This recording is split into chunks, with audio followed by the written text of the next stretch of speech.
כאן, ממש ליד חורבות הכפר חירבת באסה, יצאנו לפני שבוע למסע משותף של דו-קיום. 15 יצאו לדרך, 5 גברים, 5 נשים. ו5 מעצבי דעת קהל של ערוץ 10. 14 יהודים, ערבי אחד. פאדי, קאלם פאדי, נשיא המועצה לזיכרון פלסטיני סלקטיבי. נקודת המוצא הייתה הזדהות הדדית, כל אחד עם הנרטיב של האחר. אנחנו עם הנרטיב של קאלם. הרצון שלו לזרוק אותנו מכאן קיבינימט. וקאלם עם הנרטיב שלנו. הרצון שלנו שנעוף מכאן כמה שיותר רחוק.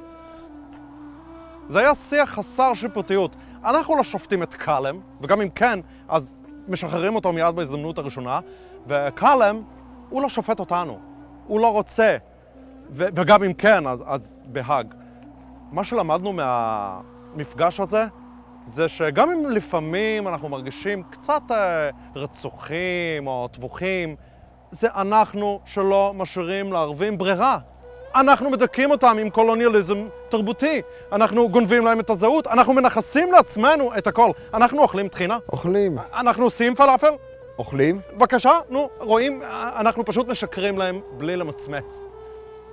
המפגש התחיל בתיאור קווי המתאר של כפר פלסטיני, ואז למדנו שבניגוד להתנחלויות, שאצלם הארכיטקטורה דוקרת העין, פוצעת את הנוף, אצל הערבים הכל הרבה יותר פשוט.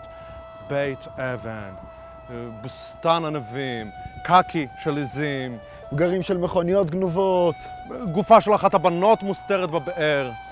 אבל כל הפסטורליה הזו כבר נגמרה. הנכבה גמרה את הכל. למרות שמבחוץ הכל נראה אותו דבר, כאילו לא עברו 70 שנה, העז אותה עז והקקי אותה קקי, אבל עדיין הכבוד של הגבר הערבי נרמס.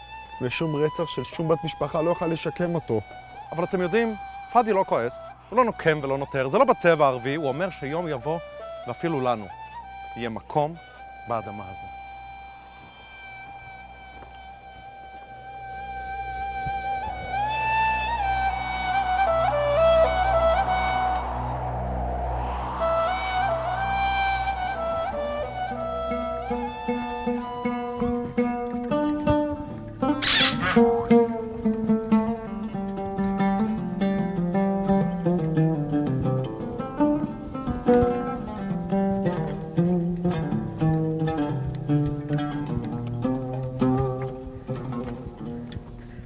אפשר לעבור פה? איפה?